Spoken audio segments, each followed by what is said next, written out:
Hello, everyone, and welcome to the Taking a Deep Dive into the Global Supply Chain Crisis webinar series. This series is hosted by Suffolk University's Information Systems and Operations Management, Healthcare Administration and Marketing Department, and also by the Ford Hall Forum. In this session, we will focus on the supply shortages facing US hospitals. The pandemic, as most of you know, has resulted in shortages in basic medical supplies such as crutches, tubing, gloves, catheters, and even surgical drapes, and many other items. So this evening, we have a great panel representing both the delivery and distribution side, and our panelists will share their perspectives on the causes and also impact of these shortages on hospitals. So tonight's panel will be moderated by Jan Howe, who is a value analysis manager at Beth Israel Lahey Health and has many years of experience in healthcare supply chain from the hospital side. Jan is also a graduate of the Master of Healthcare Administration program at Suffolk University. If you have any questions during the session, please feel free to share your questions in the Q&A box. Jan, all yours. I will start with introducing our panelists. Tonight, we are fortunate enough to have three healthcare supply chain experts to join us. Eric Haneke from Mayo Clinic. Eric is the Director of Business Integrity and Continuity in Mayo Clinic. He has worked there for 14 years. His primary focus is supply chain controls, enterprise and supplier risk management, audit controls, and financial reporting. His team has completed major projects such as award-winning credit card risk scoring platform, detection of overpayment, and automated management of pharmaceutical pricing. And recently in 2020, his team has also been instrumental in co-founding the Healthcare Industry Resilience Collaborative. Eric earned his PhD degrees from Capella University and MBA at the University of Minnesota. The second speaker is Eric Berger. He has over 35 years of working experience in supply chain. He is currently the Assistant Vice President of Supply Chain, Infrastructure, Technology, and Analytics at Beth Israel Lahey Health, which is a 13-hospital system in Massachusetts. He is currently responsible for successful implementation of a new ERP system. Prior to this role, he was the Vice President of Supply Chain for Lahey Health for about 10 years, where he successfully integrated 5 acute care hospitals, post-acute care services, and behavioral health. Eric holds a Master of Science in Management degree from Lesley University. He currently also serves as the President of the New England Society for Healthcare Material Management. Welcome, Eric. The third speaker is from the supplier side. So Peter Bennett is Vice President of US Demand and Supply Planning at Cardinal Health. He has over 20 years experience mostly in distribution and logistics management in US Army and suppliers. At Cardinal, he currently responsible for all US demand planning, field inventory deployment, and key customer collaborative planning, forecasting, and replenishment. He also served as a logistics officer in US Army Reserve. Peter holds a Master of Science in Administration degree from Central Michigan University and a Bachelor of Science degree in US Military Academy at West Point. Welcome, Peter. Now I will turn to Eric Haneke to start. We will learn about his experience with the Mayo Clinic for pre-pandemic times. Eric, I will turn to you. I think I can share my screen now, so just give me a second. Well, thank you everybody for having me today, and welcome to those of you who have joined as participants and also esteemed panelists. It's an honor to be with you today and to present a little bit on the Mayo Clinic supply chain resiliency, really our trajectory and our past history with this topic. One of the things that I'll mention straight off the top is that as I was introduced here, my topic is really focusing on supply resiliency pre-pandemic. And the presentation that I'm about to show you today is actually a presentation that we gave several times within the Mayo Clinic area of supply chain back in 2018 and 2019. So well before there was any idea that there was a global pandemic coming. And I mention that because some of the things that you'll hear about the history of supply disruption will probably sound very familiar when we start talking about current day. Point being is that the topic really of supply fragility in the healthcare supply chain is not something that's new. It's not something that was created because of COVID. It has been compounded because of the pandemic, but it's something that has persisted for a long time. And so the presentation that I'll be talking about today is something that Mayo was out at industry talking pretty consistently back in 2018, 2019, and was the genesis of Mayo Clinic supply chain actually hiring dedicated resources specifically to look at global risk, supplier risk, and supply risk. So I just wanted to kind of give that as a landscape as we begin today and just with my comments. So again, remembering that this is a statement from 2018, 2019. We know that back then that supply chain disruptions were a growing threat, and they were already, and I'll show you some stats, but we were already seeing tremendous churn in the global supply chain for healthcare. Really at the, and I'll get to this in a minute, right? It was really at the onset began when Hurricane Maria hit the island of Puerto Rico. And we were seeing back then really specific niche areas of the supply chain that were incredibly fragile. And a lot of times these sensitive areas of supply chain would erupt because of a particular global event, whether it was geopolitical, weather related, economic, you name it. And it was generally niche, small, and while it was painful, it wasn't necessarily something that was as large scale and as severe as what we've seen with COVID. I mentioned Hurricane Maria. So in mid-September 2017, that was actually, without me realizing it, a day that would change the entire trajectory of my career at Mayo. In mid-September, as most of us know, that Hurricane Maria crossed the island of Puerto Rico. And up to that point, most of us stood and sort of watched this crisis unfold, and we knew pretty much immediately that the island of Puerto Rico was dark, that pictures like this were pretty reminiscent of the entire island. What we didn't necessarily know, or I didn't know, is depicted in this next slide. And there's a lot of words on this slide, and the words aren't necessarily important. What's important are the colors and the volume of words you see on this page. And so what I walked into the Monday after Hurricane Maria hit the island of Puerto Rico was this slide. And at that time, I was really managing any and all risk functions for supply chain. And up to that point, supply disruption was more of a procurement issue. It was more of a buyer issue. It was more maybe of a contracting issue, not necessarily a risk management function. But I walked in on Monday morning and my boss handed me this map. And I think with shock from both of us, we kind of looked at each other, and his question to me was, did you have any sense that we had this sort of concentration of suppliers on one tiny island in the Gulf of Mexico? None of us did. And so what we knew that at that moment was that all of these facilities were very likely shut down, dark, no workers. Basically everything on the island was completely stopped from any sort of supply outgoing. And we were all really surprised at that. What we didn't necessarily anticipate at that stage was how severely that would ripple through the supply chain. Now, again, I'm speaking to kind of the past tense of supply chain disruption in healthcare. This is just one island, one tiny island.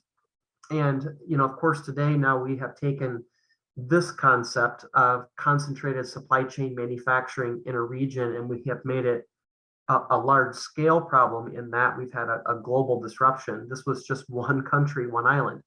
And so after we started to look at some of the potential impacts of that, what we realized, and at least in the short run, was that our largest risk was in IV solutions.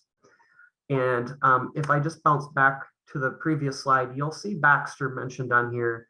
I see them at least a couple of times. Baxter specifically is a large manufacturer of IV fluids. And because of, in part, the disruption in Puerto Rico, IV fluids became a national and global shortage concern pretty much from the moment the hurricane hit the island. Now, if we rewind just a little bit, the truth of the matter is that the IV solution issue was longstanding. Puerto Rico was the death blow, but actually this was an industry that had been injured for quite some time. And there were a variety of reasons for that. We saw some consolidation of manufacturers. And so we went from a reasonably moderate number of manufacturers to a smaller number of manufacturers, which meant any sort of disruption of one supplier automatically created heavier demand on the other two. And what happened, of course, then was as Baxter facilities shut down in Puerto Rico, the market ran to the others, and the others didn't have enough supply to service their existing customers, plus this onslaught of new demand that was coming from basically a competitor who couldn't supply. And so we spent many, many months recovering from the IV fluid national shortage, in part and in large part because of Hurricane Maria. And that's just one tiny example of large scale types of disruptions that we have been seeing since really 2016, 2017. So there are some things that we learned back in that time and have really learned now, given what's happened with COVID. But at the time, what we realized was that healthcare supply chain in large part was completely blind to this idea of geocentralized risk, meaning concentrated areas of manufacturing where if they go offline, if they can't ship, if there is a shutdown or a stay-at-home order, that we would be creating a very large scale sort of shortage event. And again, we've seen that with COVID, but we had seen this quite a while before COVID hit. And what we have estimated, and this is just sort of napkin math, is that every time we see any sort of what I would consider moderate to large disruption, that just the labor impact alone, so just the amount of labor that Mayo Clinic has to put behind a shortage to chase additional supply, to change or help to modify clinical procedures or other strategies for conservation of product, for managing departments that hoard supply, et cetera, that each time we have a disruption, it's about $1 million in labor. Okay, so the Baxter event was probably somewhere, I'm sorry, I shouldn't say Baxter, the IV fluid situation was probably more like a $5 million event for us, just in labor, never mind having to pay additional for other fluids from other manufacturers, et cetera. So these are large dollars that we talk about, and that's just us, right? That's not all healthcare, that's just Mayo Clinic's napkin math. So Eric, thank yes. you for the example. I do have a comment on that. At our hospital, we also experienced a mini bag situation, the shortage. So audience may have a natural question to ask. So for the mini bag IV fluid, is Baxter the only supplier out there? We know they are a market leader, but are there really other brands? Would that be compatible if we would choose a different one? Yes, there are others out there. One or two primary manufacturers that I'm aware of, and by and large, they were held somewhat helpless in. And you mentioned mini bags. It was mini bags amongst others. They were mostly helpless in being able to supply to other customers beyond just what their own customer base needed, meaning they didn't really have a lot of excess manufacturing capacity to scale in order to meet demands of customers that Baxter couldn't supply at that time. So good question. There are alternatives, but often what happens is the alternatives run dry as well. You know, it's so it becomes kind of a ripple effect amongst the other manufacturers as well. Yes, thank you. I think before you mentioned that, I didn't know all those manufacturers that are all concentrated on that one little island. I think hospitals usually don't see on the supplier side what's for them, what risks they have. all we see is their products in their house. I think for us to mitigate the risk, we first need to understand better what risk the manufacturer may bring to us due to some uncontrolled external factors we cannot control over, for example, a hurricane. Who knows when is the next Hurricane Maria coming, Right. and how can we prepared?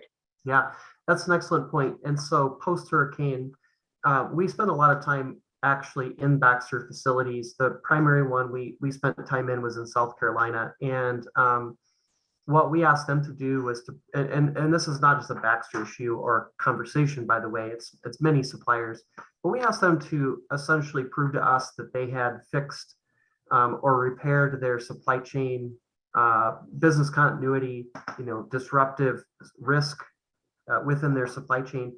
And we, went so far as to say, ask them for redundant facilities, so dark facilities that could stand up at a moment's notice if another manufacturing location were to go offline. We asked, when we did actually for IV fluids, and still today carry some safety stock in an alternative location in, I believe it's Memphis, and actually rotate in and out of that facility for some safety stock, just because IV fluids are something we need, obviously, and we've seen disruptive over the years enough times that we decided to carry safety stock.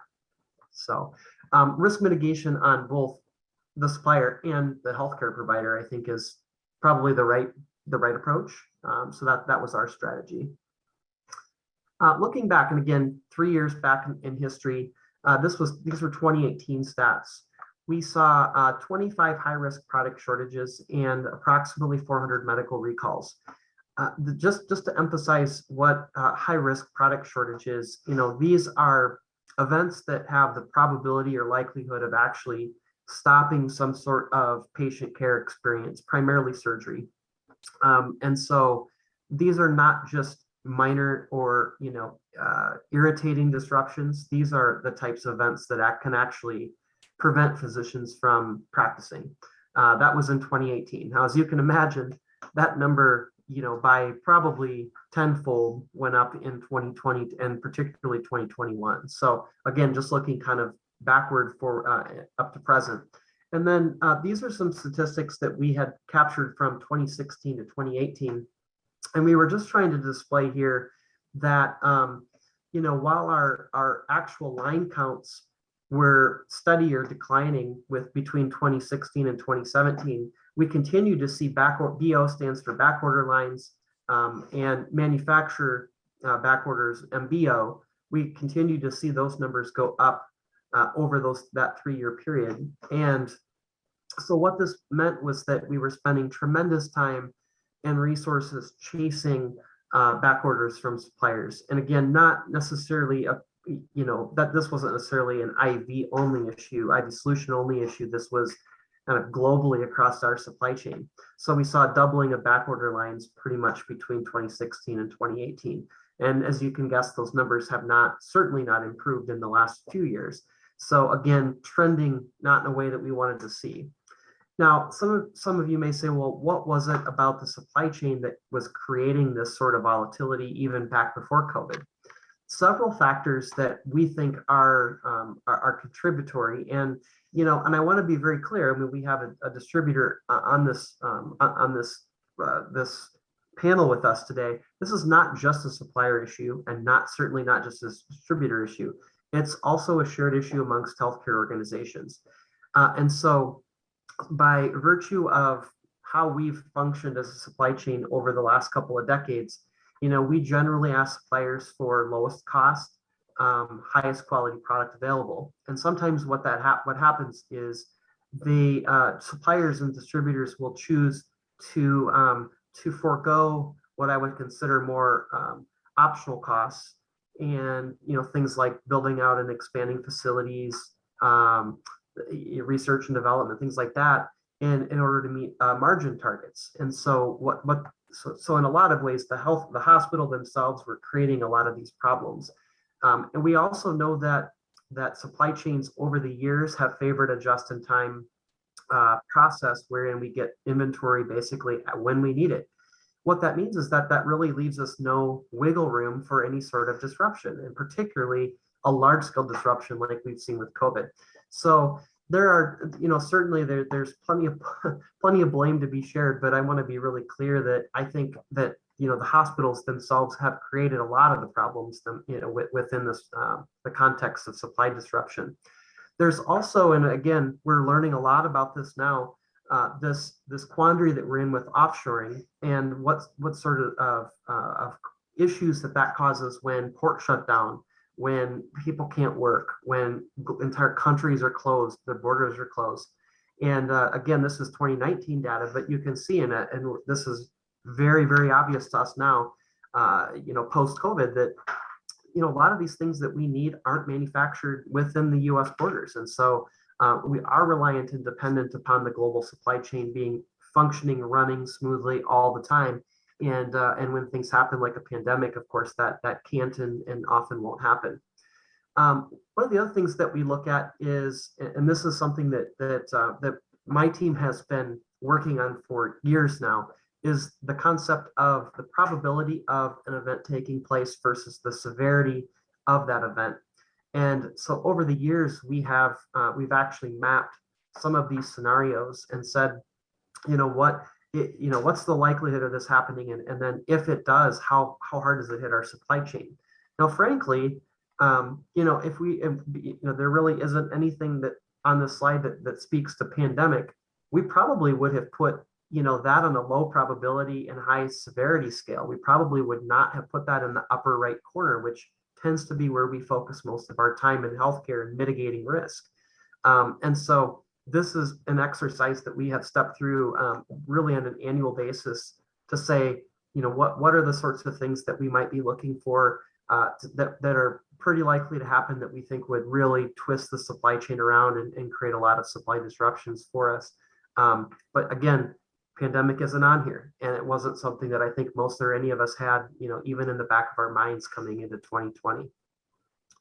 So from my team's viewpoint and the way in which we manage our supply risk is we really go on this pattern of predict, detect, prevent, mitigate.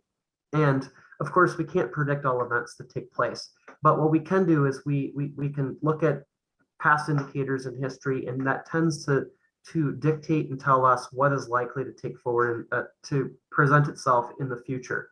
And then if we have some predictions as to what may happen, we also have to put out feelers and detectors to get sense into any sort of risks that might be emerging or starting to bubble up in the global economy, so that we can begin to react to those sorts of things. We also think prevention is a key, and I talked a little bit about that with suppliers and working directly hand in hand with suppliers for any sort of preventive measures that they can offer from a manufacturing perspective. So this is exactly what my team is tasked to do within the Mayo Clinic walls from a supply disruption and a business continuity perspective. Again, not just supply disruption, but everything supply chain risk, but this discussion is specific around supply chain. One of the things that I mentioned in a previous slide that I just wanted to touch on too, and this is improving, by the way, is that we do have a really complex issue with suppliers of suppliers, suppliers of suppliers of suppliers, getting all the way down to the raw material level. And historically, supply chain in healthcare has not had much visibility, if any, to really any sort of tiers within the supply chain, meaning up until probably 5 years ago, we really didn't even know where our primary manufacturers were manufacturing products, much less how their suppliers were providing them supplies and any sort of potential disruption on that tier. This is improving, and we've seen a dramatic shift from the supplier community in the last particularly 2 to 3 years in being more transparent and open with where their supplies are being manufactured, redundant facilities, offline facilities, and then talking to us more and more about our tiers, who they are buying from, who, all the way down to the raw material level. We're starting to see some really good transparency in that space as well. So getting better as we speak. And I mentioned this before, but one of the things that we have to be really careful about in healthcare supply chain is this constant pull and push between price and risk. If we continue to insist our manufacturers produce at the cheapest cost, it does come at the cost of potential risk and disruption. And I think we've seen that present itself here, particularly with the pandemic. And then the last slide I have here was just talking about an additional shortage. And this was a little bit more, this is just a case study example. This was from January of 2019, where we had a tube shortage. And what we saw on the tube shortage was that the marketplace really just kind of folded in on itself. And we didn't have a lot of great alternatives in this space. And this is a product that's unfortunately used in some higher volume areas, particularly anesthesia and GI. And so this was a fairly quick, resolve shortage, but it was pretty severe when it happened in early 2019. And again, we do a lot of postmortem in contemplating whether we could have or should have foreseen the risk coming to us. So that ends my portion of the presentation. I am going to stop sharing and turn it back over to our moderator. Thanks, Eric. I really like that the Mayo Clinic already had a continuity plan even before the pandemic. So that will put you, I guess we will put Mayo Clinic at a better position when pandemic started. And I totally agree with the supplier visibility. So we have experienced recent like one nasal decolonization kit shortage that supplier cannot provide because they don't know, they were caught off guard about the raw material shortage that they have no control over. So we have been struggling with that. Yep. So I think it will be interesting to hear the difference between Mayo Clinic, such a large healthcare system nationwide, and where you already have a continuity plan versus Beth Israel Lahey Health, a newly integrated system in 2019. So we will turn to Eric Berger, who will learn about his journey. Thank you. So again, my name's Eric Berger. I'm the Assistant Vice President of Supply Chain Infrastructure, Technology, and Analytics at Beth Israel Lahey Health. And I really want to kind of follow up on the other Eric's comments and kind of address how a health system kind of responded to the pandemic through waves 1, waves 2, all the way to some of the present day supply chain issues that we're facing. Just as a bit of background for those that don't know, Beth Israel Lahey Health is an integrated health system in the greater Boston area. We cover from Newburyport up at the New Hampshire border, all the way down to Plymouth, just prior to Cape Cod. 13 hospitals in all, both academic medical centers and community hospitals. We span the gamut beyond acute care to include, primary care, home care, post-acute, urgent care, as well as behavioral services. Beth Israel Lahey Health also has an extensive research component, as well as being affiliated with both Harvard Medical School and Tufts Medical School. It's key to note that Beth Israel Lahey Health officially came into existence on March 1st of 2019. So we are really, barely a little over 3 years old at this point, and we were barely 1 year old when the pandemic began. So kind of what was our integration journey? As I mentioned, we were a relatively new health system. Pre-pandemic, prior to February of 2020, we were working as a group on integration activities. Where can we drive our size and scale to look at contract opportunities and cost savings opportunities? We've standardized to a single group purchasing organization, and we're well underway in the implementation of that. We were searching for a supply chain leader at that time, who actually happened to start on March 2nd of 2020. And by March 6th, that following Friday, he was neck deep in COVID operations. Through wave 1, which was that March to May timeframe for the New England area, and then wave 2, which was the fall 2020 to winter 21 time period. It was really around beds for patients. We've got this massive influx of patients. Where can we put them? What units can we convert? What are the activities associated with that? One of the hospitals in Beth Israel Lahey Health is New England Baptist Hospital. No, a world-renowned orthopedic hospital. Well, the state of Massachusetts says you're not going to do any elective procedures. Suddenly there's an entire hospital with space to potentially handle non-COVID patients from Beth Israel Deaconess Medical Center. We looked to see how we could rotate or leverage or move patients around the system to ensure that the sickest patients were in those tertiary care facilities, Lahey Hospital and Medical Center in Burlington, or Beth Israel Deaconess Medical Center, and along with medical area. And the community hospitals would handle those COVID patients that were appropriate for their level of care. We were scrambling like everyone else for personal protective equipment and respirators, infection prevention products. It's amazing, you know, how far you go to find hand sanitizer, not only to deploy it around the organizations where needed, but just to find some. We established a pandemic reserve, and we're working on how to move product around a system that covers that geography that I just talked about. Post wave 2 through today, we continue to adapt to regulations and guidance changes around, you know, sterilizing N95 masks, prolonged use, which patients, which visitors, which staff are required to wear certain masks versus other masks. Back order and allocation management's an ongoing activity. We're implementing Workday as an enterprise resource planning system, which is one of our key activities. The inevitable financial course correction is kind of where we are today. COVID, you know, in all candor, was a very expensive situation for hospitals. The stopping of surgeries, you know, had significant revenue impacts. Now we're starting to work through how do we correct ourselves from a financial perspective.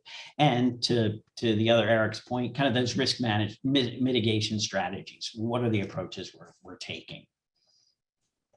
So if you look pre-pandemic, it was a system integration focus. We were, from a supply chain perspective, what does the system supply chain look like? What do we keep local? What can we consolidate? Does it make sense to bring all the buyers in together? We've got to get ourselves to that single ERP system. We're looking at contracts. You know, you've got significantly more scale than we did prior to March of 19.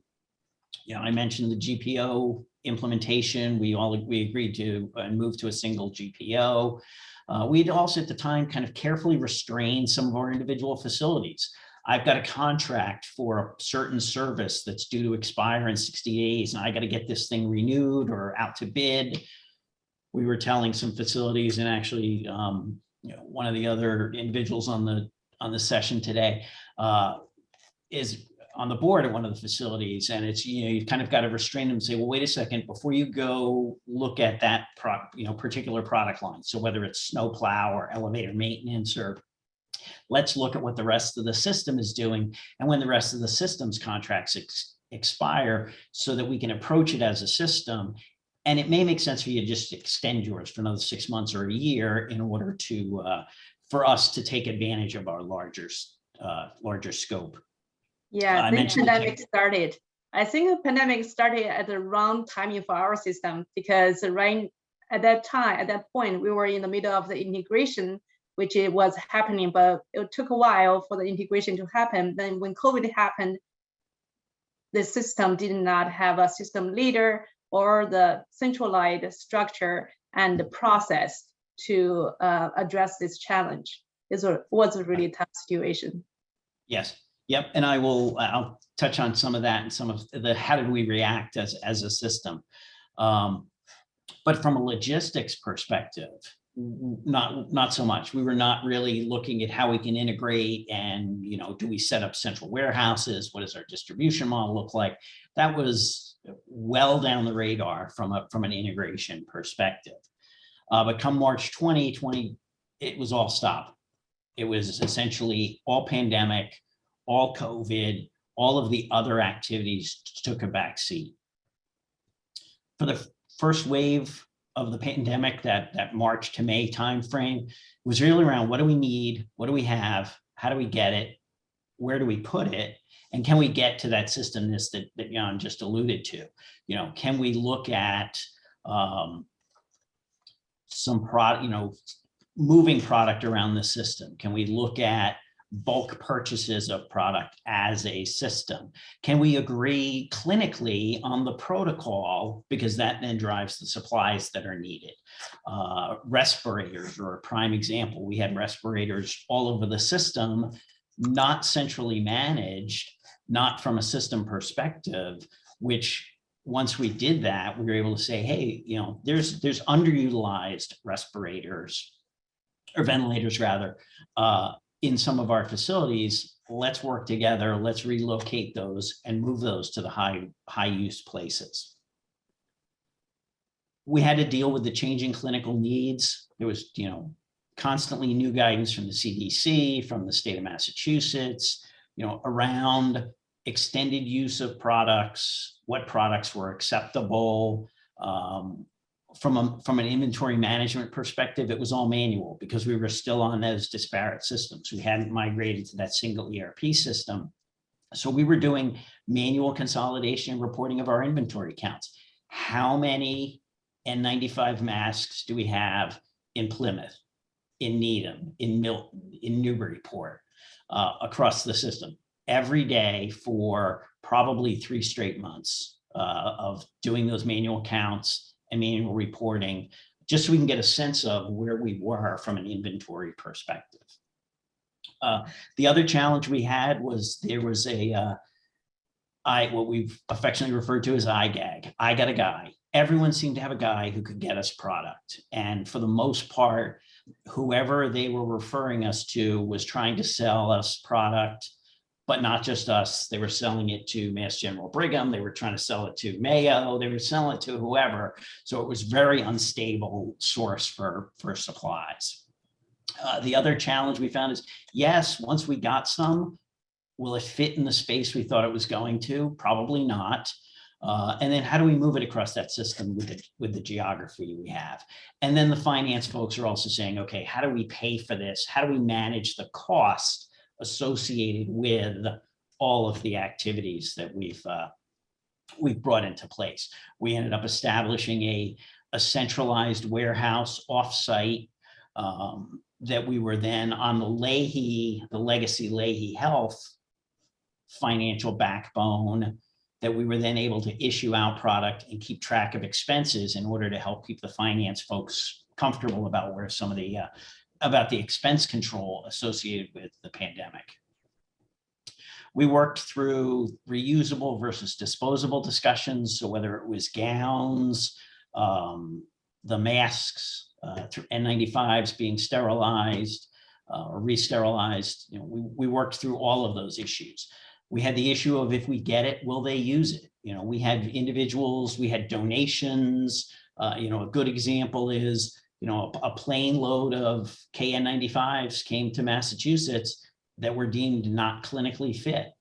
The other piece was, and Yan was a active participant in this, we engaged with the Lincoln Labs at MIT so that we could show the clinicians, yes, we brought this mask in from another location, we've had it tested, here's the technical data based on the test, so that you feel comfortable delivering care to patients using the products that are not your traditional products that you've been using for the last 20 years. Longer lead time. Yeah.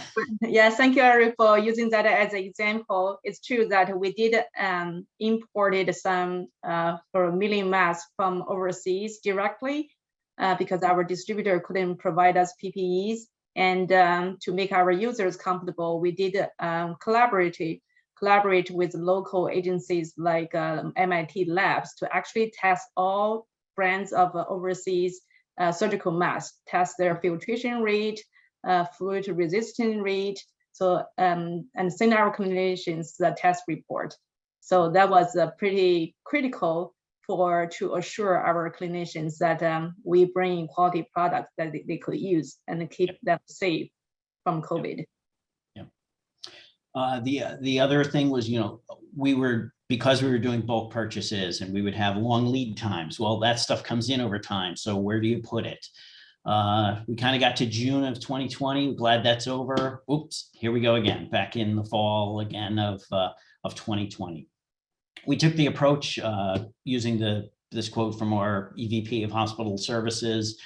System activities are our day job. We treated everything as a system so that we could operate efficiently. You know, I think in retrospect, the small community hospitals that were independent facilities would have had a really difficult time, independent prior to the merger, would have had a very difficult time trying to get product and being able to afford product if they had not been part of the larger system.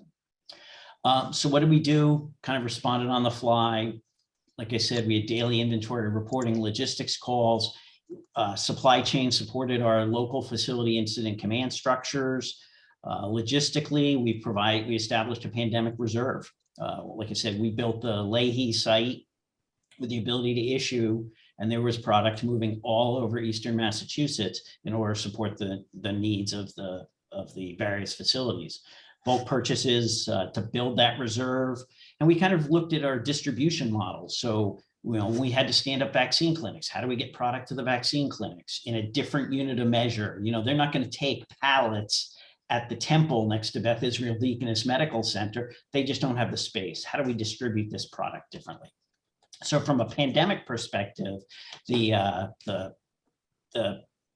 from a supply chain perspective, the pandemic was a logistics and sourcing exercise. It certainly was not a contracting or pricing one. And again, you know, as post wave 2, we've got the new normal. COVID is still impacting our clinical operations. Back orders have become an issue, but not for the products that were issues in wave 1 and wave 2. It's not PPE.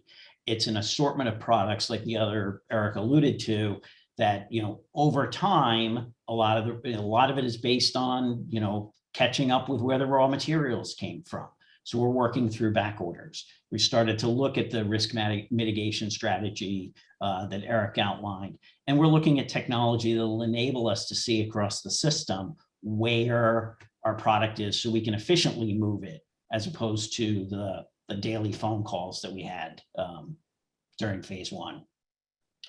You'll notice I've taken my Beth off in the upper right-hand corner. The Beth Israel Leahy Health logo is off. These are just now my opinions about what's coming next from a supply chain perspective. I think providers will have new relationships with distributors. Eric alluded to the just-in-time environment that we put ourselves in. It's going to become more just in case. And we're going to have that variation of the old college, I'll buy, you fly. It's going to be, we'll buy it. Can you as a distributor hold it for me for when we need it? The risk stratification of items is going to be essential. We got to be focused on the raw materials. Does the sole source low cost provider work for us anymore? Do we need to, you know, not put all of our eggs in one basket? And lastly, you know, we've got to work closer with others. We've got to work with our clinical staff around acceptable product alternatives and identify those early. If we can't get this, what can we get in its place? And how do we engage the clinicians ahead of time to get that buy-in? We've got to better understand the entire end-to-end supply chain, not just our piece of it from the distributor to the provider to the hospital site, but really it's that raw material. We've got to become smarter as supply chain, healthcare supply chain folks around where our products come from. And lastly, I think is our provider supply chain staff need to work with our supplier supply chain staff. Usually we're working through sales, but we need to have a supply chain to supply chain conversation to better understand their needs from a demand planning perspective, and for them to better understand our needs around the products and our consumption. So that is my time. I'm turned over for questions, or for Yan, we can go ahead and move on over to Peter. Yeah, I would like to hear from the audience. So we would like to hear questions from the audience. So please feel free to use the Q&A section to type in your questions. So at the end of the session, I will bring in your audience questions. So for Eric's, thanks for Eric's presentation. So I think that your presentation, most of the ideas kind of echo Mayo Clinic as well. For example, the just in case versus just in time.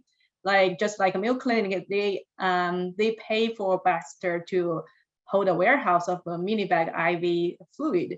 So for us, it could be the same. We do have created a pandemic warehouse, and what to put in there is sort of we need to think about what is a critical item that we could put in there, or we can hire external third party like Cardinal to hold it for us. Yep, exactly. Thank you. Now we'll turn into our supplier, the biggest supplier and distributor for us, Cardinal. Great, thank you so much. All right, so my name is Pete Bennett. I come from Cardinal Health and I represent the supplier distributor community. And really happy to be here, and thank you to Beth Israel and Mayo for sharing those perspectives. We've certainly listened to those over the course of the pandemic, and we've really learned a lot. And so I'm not going to spend a whole bunch of time on lessons learned today from our perspective, but what I will share is really what the supplier community seems to be doing in general.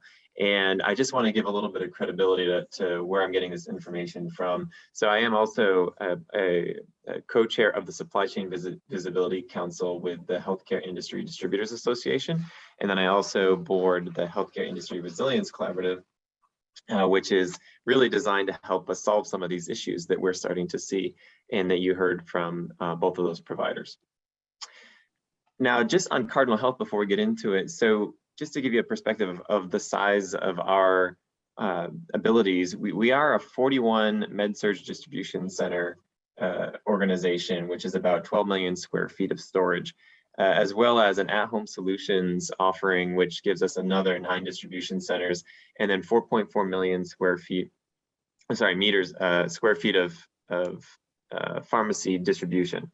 And so you see we have a really large footprint to do a lot of the things that we were just talking about. So that kind of shift from a just in time to just in case, that's really what we started to invest in.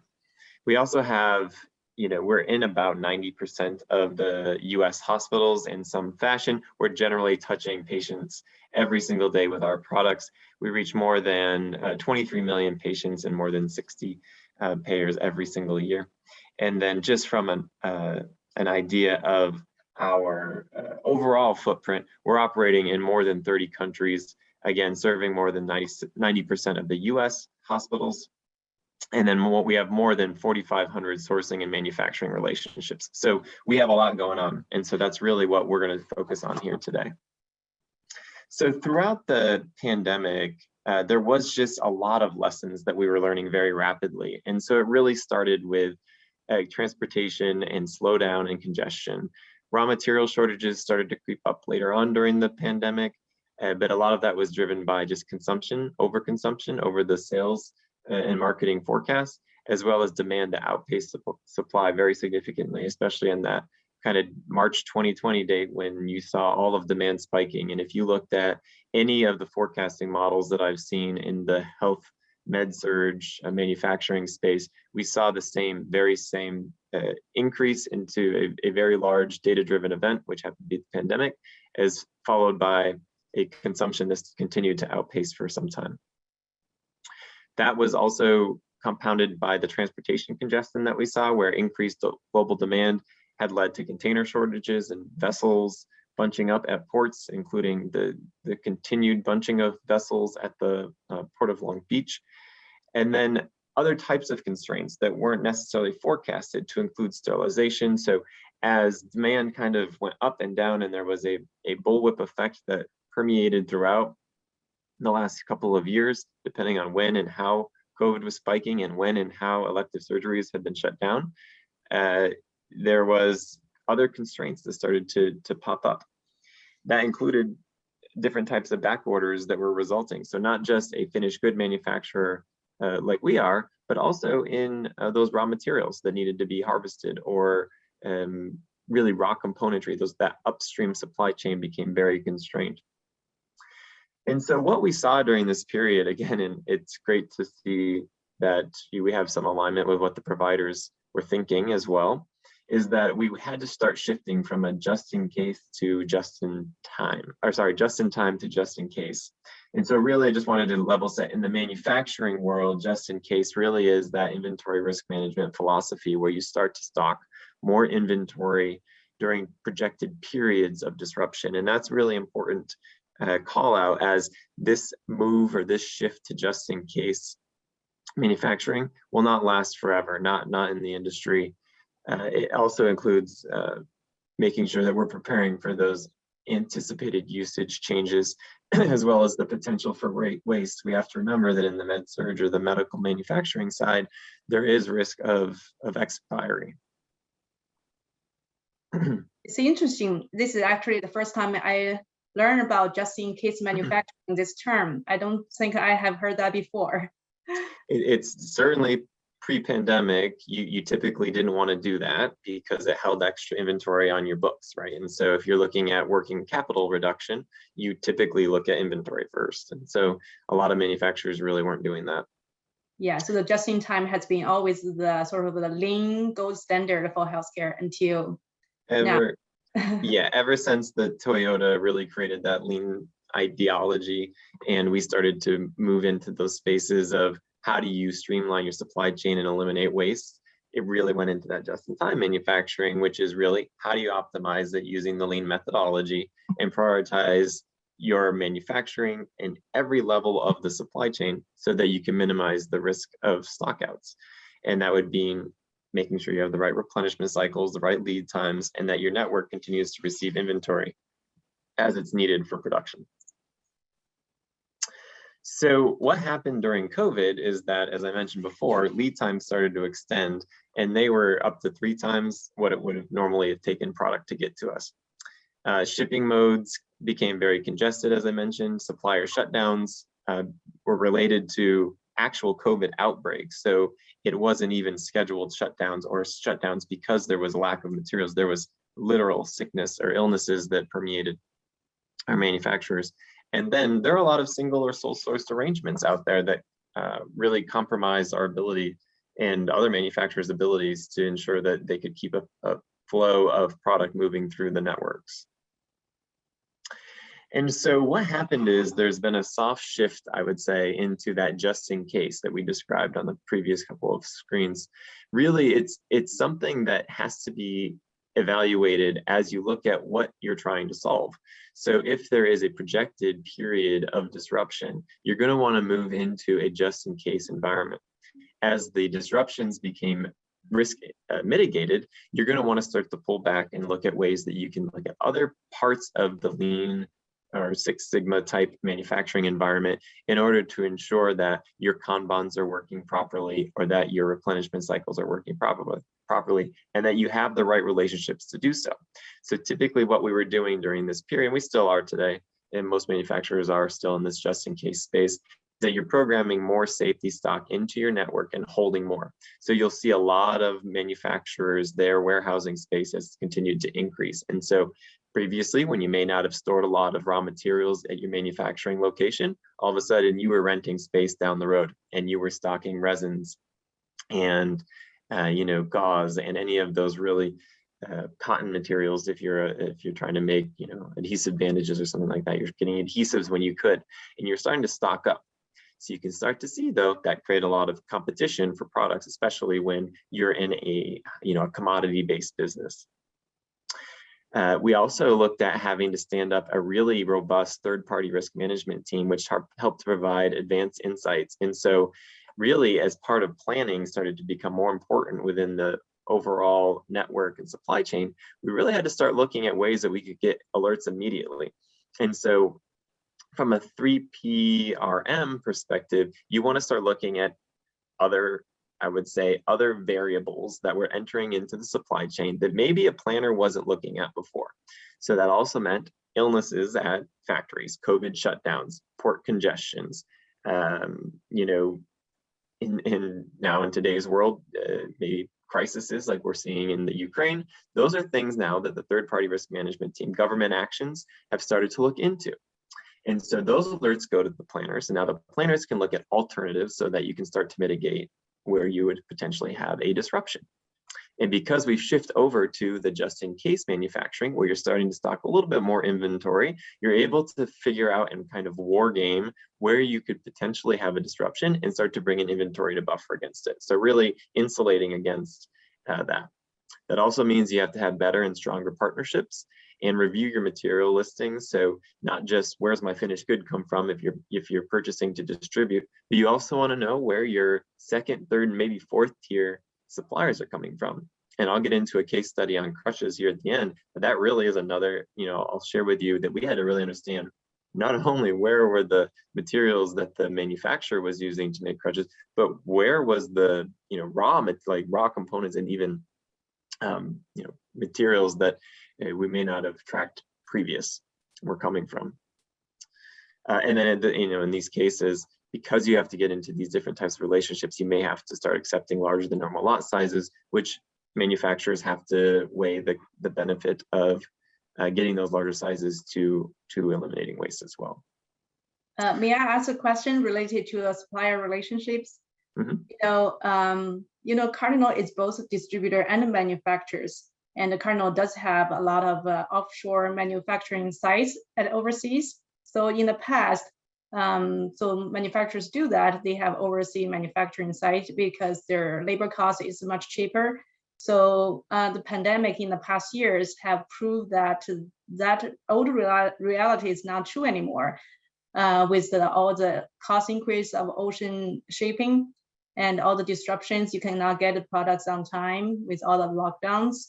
So has Cardinal made any strategic move from like offshore to nearshore or reshoring? Yes, yeah, absolutely. And we're not going to ever be in a position, and I don't think most distributors will, where we're going to eliminate the need for products that come out of Asia. But what we have done in two of our major portfolios, facial protection and isolation gowns, we've nearshored those. So now they're over here in North America, which really cuts out that potential for congestion at the ports and also for those delays that could continue to spike up. Yeah, absolutely. Oh, that's a great move. So yeah. critical jobs here too. That's right. That's right. It does. And also, yeah, the goal is to provide improved and consistent service levels, right? And so in order to do so, you got to eliminate waste, remove waste where you can.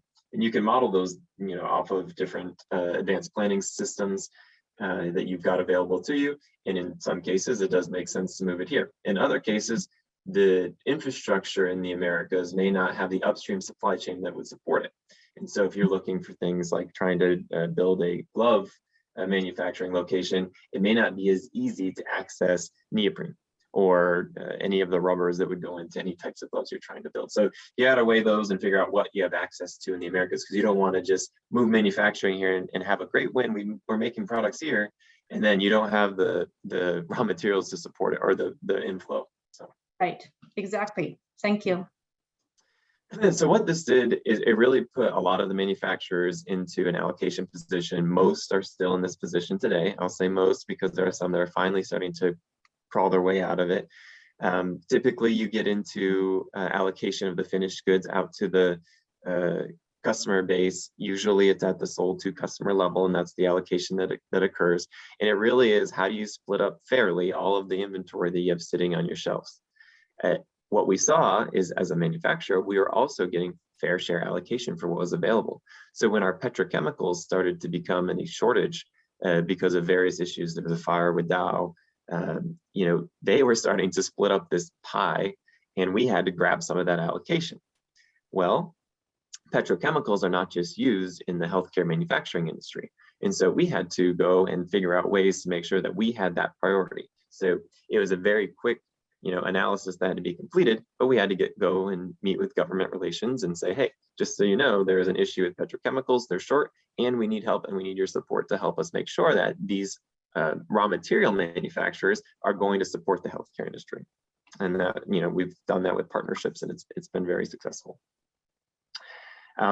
Typically, you're doing allocation at SKU level, and then you also have essentially a standard process. Again, I mentioned earlier that the healthcare industry Distributors Association, they have a white paper on allocation. We try to align with that, and we ask that our partners as well try to align with that. Typically, you're getting into some sort of period in the past some period prior to the disruption that will give you that fair share allocation percentages, and then you execute that. You also have a spectrum typically of allocation. So when you have unconstrained supply, obviously you're going to operate in a very normal place orders for whatever you need kind of environment.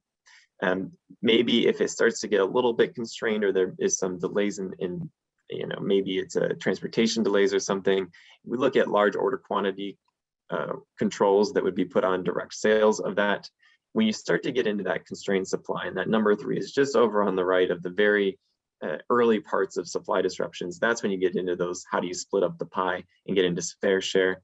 If it gets really, really constrained, where you're having stock outs and temp outs that are going to permeate, or they're going to be longer term, then you're going to want to look at your reserve or emergency stock, where you're not allocating product out in a fair share methodology. You're really working manually to make sure that you're ensuring that patients, again, patient care is of the utmost importance, is being evaluated as you go through the allocation process. And then finally, manual deployment, again, another very strict type of allocation system that most manufacturers are leveraging.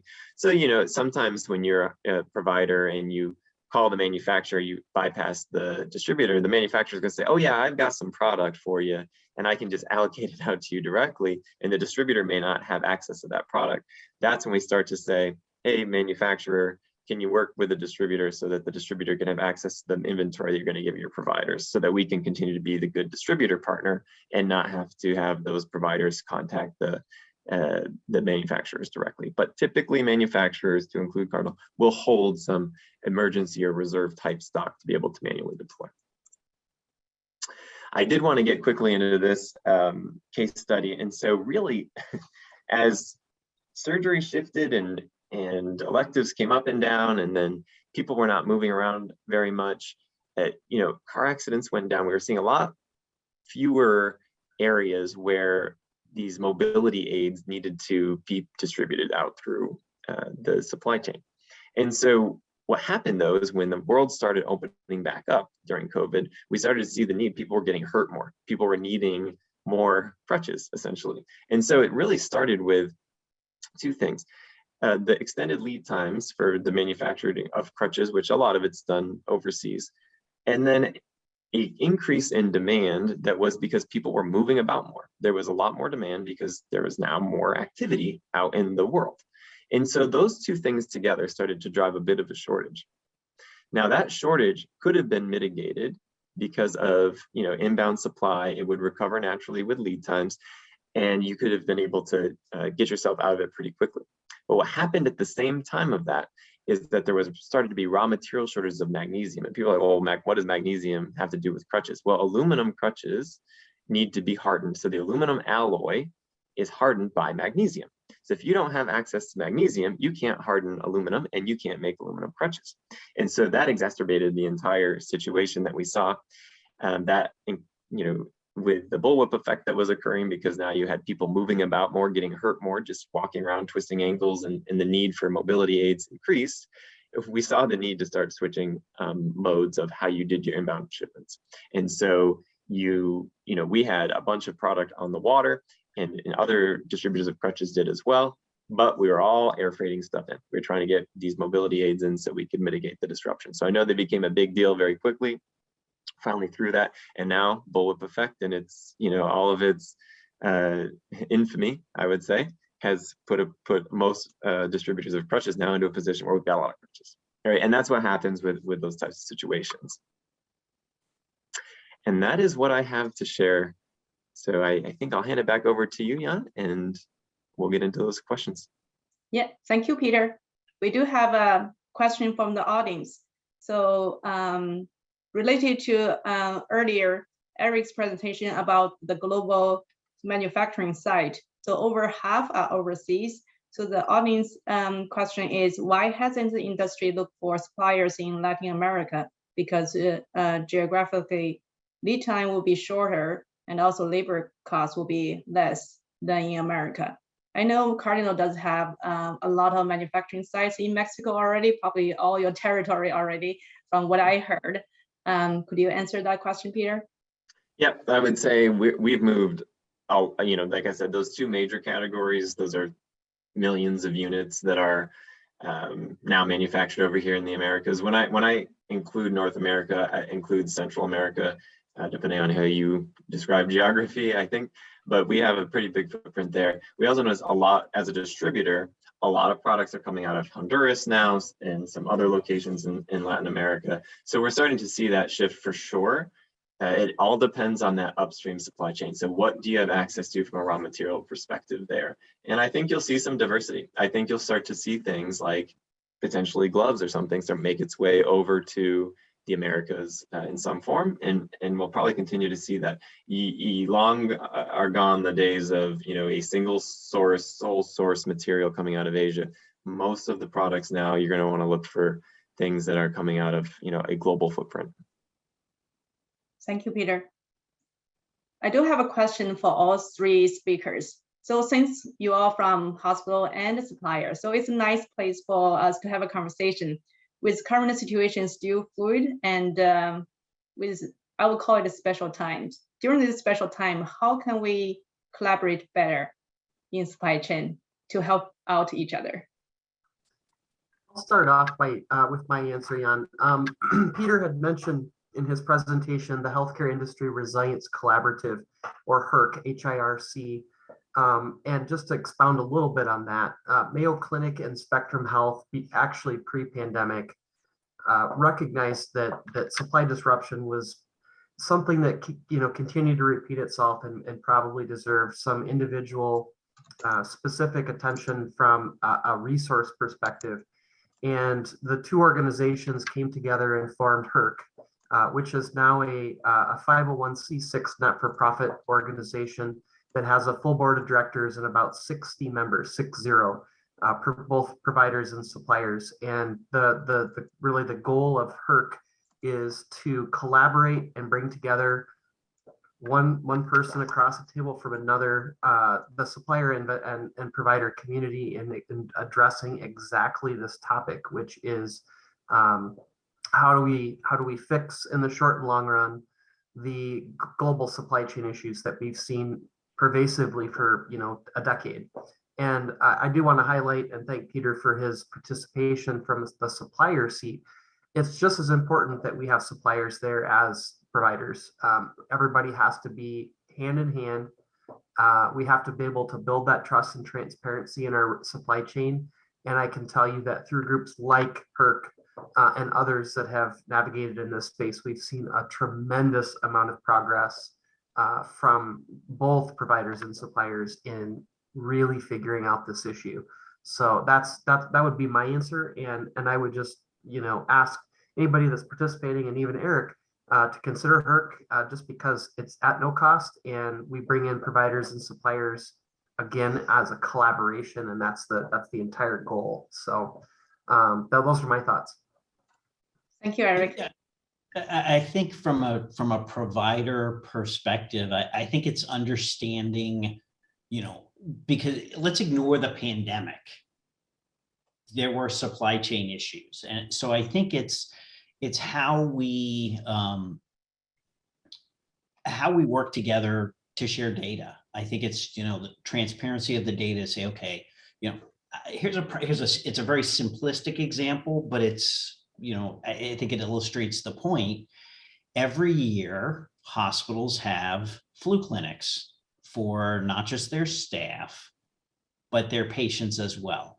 How many of us as provider supply chain folks are actively communicating to our manufacturer and our distributor? We're going to have a spike. If you look to Peter's comments about the allocation being retrospective, we need to be proactive about, communicating when we're going to have high demand for products. Something as simple as a flu clinic where we now have to, vaccinate 23,000 employees. That has, and all of us are doing it at the same time, because believe it or not, the flu occurs every year. We need to be proactive in saying to our partners, to our supplier partners, here's when we need stuff. When do you need to know? How far out do you need to know that we'll need this stuff in this window so that you can appropriately prepare?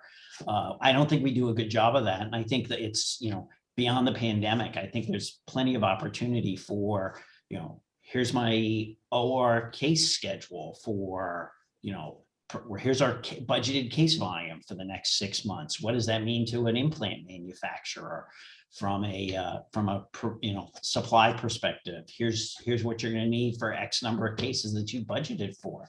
We don't do a good job of sharing that information right now. I'll just quickly comment on this. I think that the biggest piece as a manufacturer or a distributor is that you are collaborating with your providers, that you are listening to what they're saying. And HERC, really great example. I actually sit on the board of HERC. I'm one of the 3 suppliers who sit on that board. And if you look at the proportion, it's right. There are 12 seats that are for providers and 3 seats for suppliers. So as suppliers, we have to listen to what those needs are and what these challenges that Eric and Eric have described, or else we're not going to be solving the right problems. So I think the best crystal ball is not going to help suppliers unless they actually listen to what the providers are saying and where their challenges are. And so things like coming up with customer-owned inventory solutions where we may hold inventory on their behalf, or vendor-managed inventory solutions that didn't exist prior to the pandemic kind of naturally had to be built, and they'll last for a while. I think as we get into whatever our next disruption may be, and I know we're not clearly out of the woods yet from COVID, but whatever the next disruption be, I think we're going to be better prepared as an industry because of those HERC types of associations that are now popping up. Yeah, thank you so much. I think we all learned a lesson from this pandemic, how we can communicate better and promote more transparency between health hospitals and the manufacturers. We do have a question from our audience. I hope we can understand this question. What did and how are the Europeans dealing with this problem?